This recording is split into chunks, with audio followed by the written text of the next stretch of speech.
It arrived without a sound, a whisper from the void, so faint it was almost nothing.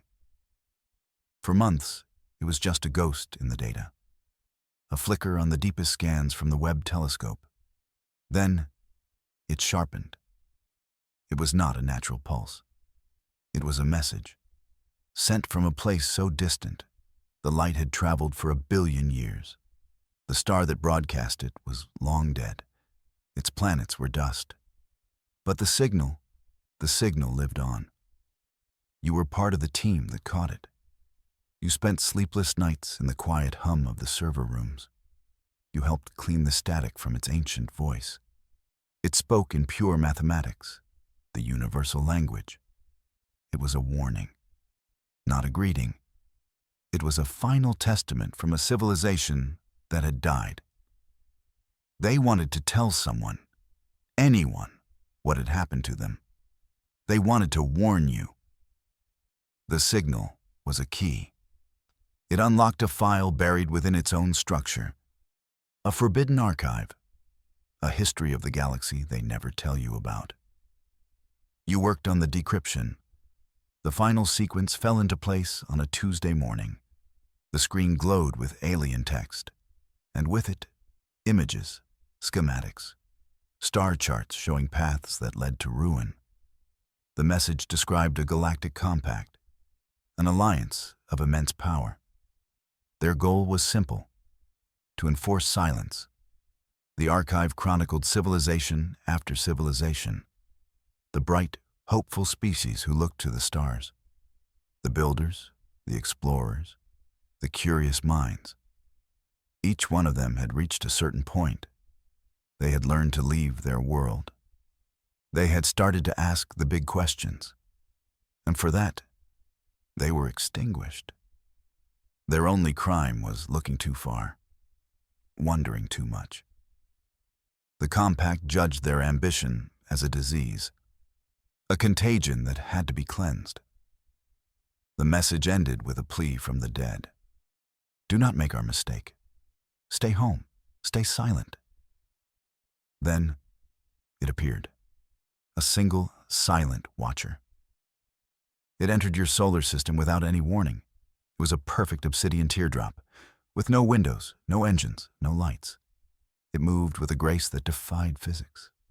It settled into a high orbit over Earth, and it just watched. Days turned into weeks.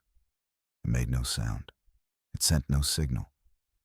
But you could feel its gaze, a cold, analytical focus. It was watching your cities grow, your ships launch, your endless curiosity at work. It was like a bug collector staring at a new specimen, deciding whether to add it to the collection. One day, the sky darkened. A shape blotted out the moon. It was a ship of impossible scale.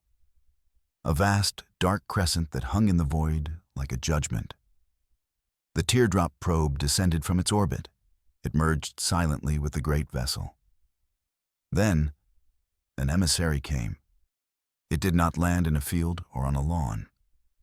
It simply appeared in the chamber of the United Nations.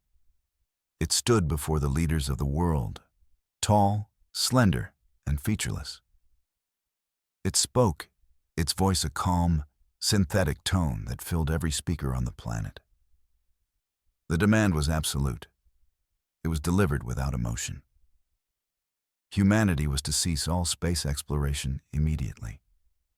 You were to dismantle your telescopes. You were to destroy your probes. You were to forget the stars and never look up again. In exchange for this, you would be granted peace. You would be protected. You would be allowed to live out your lives in your cradle, forever. The alternative was not stated. It did not need to be. The silence of 1 billion years spoke for itself.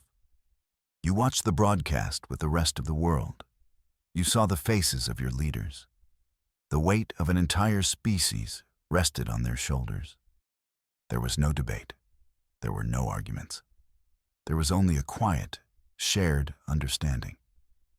To accept their offer was to die.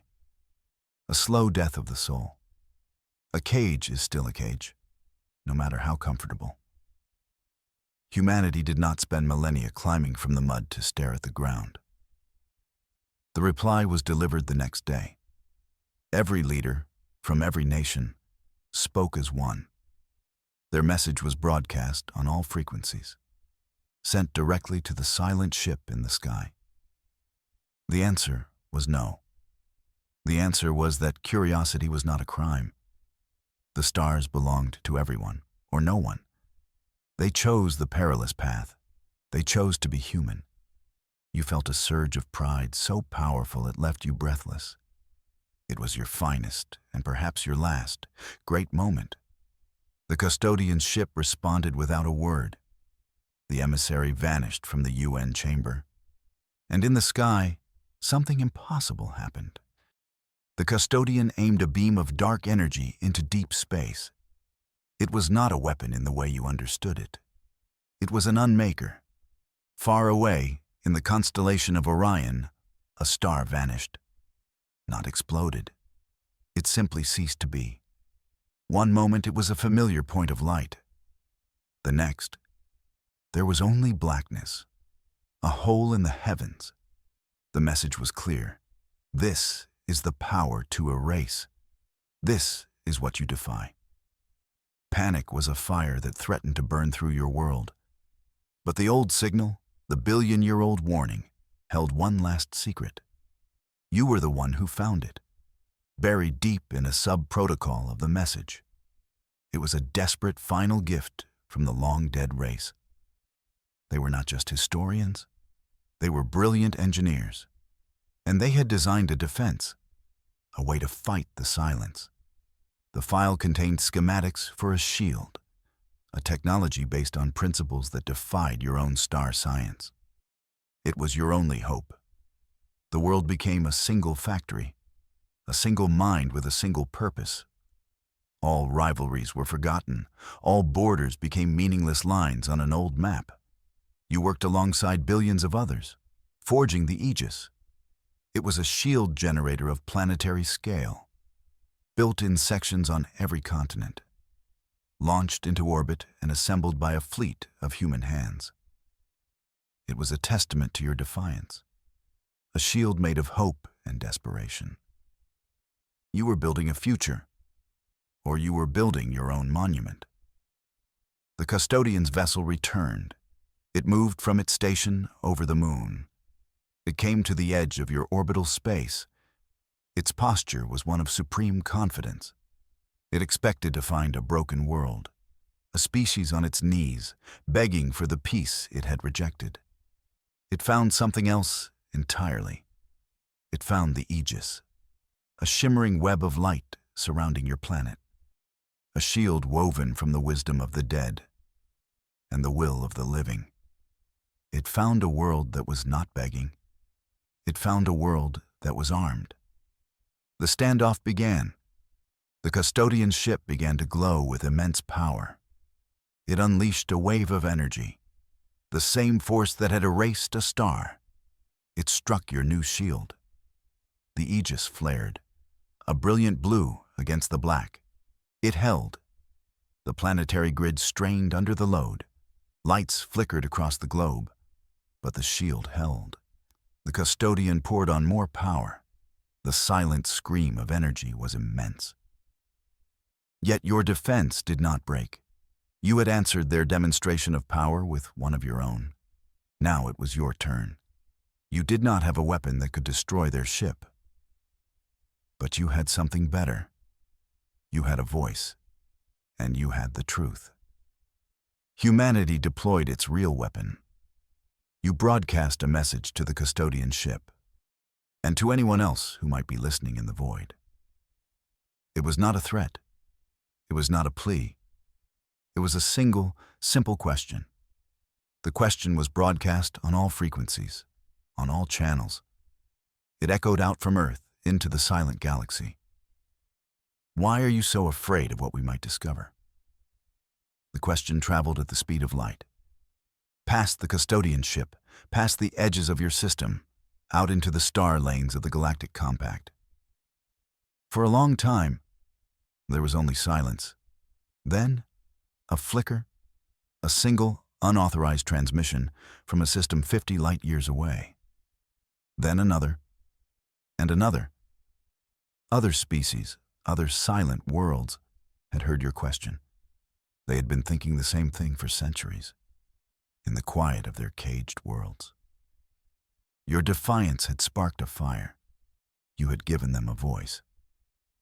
The custodian's ship remained silent for one final hour.